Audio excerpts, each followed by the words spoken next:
ទេសភាពស្រុកស្រែមានគោលេស៊ីស្មៅគោនេះស្រូវខែនេះដុះហើយខែធ្លាក់ភ្លៀង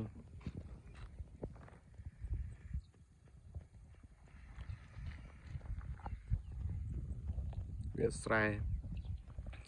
កនេះទំនប់ហើយបន្លាយទឹកបន្លាយនេះវែង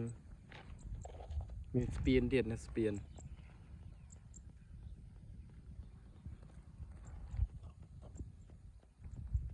ខែនេះទឹករៀងល្អតិចដោយសារភ្លៀងធ្លាក់មកហើយវាហូរដីហូរអីចូលចឹងទៅក៏ទឹកវាអត់សូវថ្លាទេសភាពស្អាតមែនទេបងប្អូន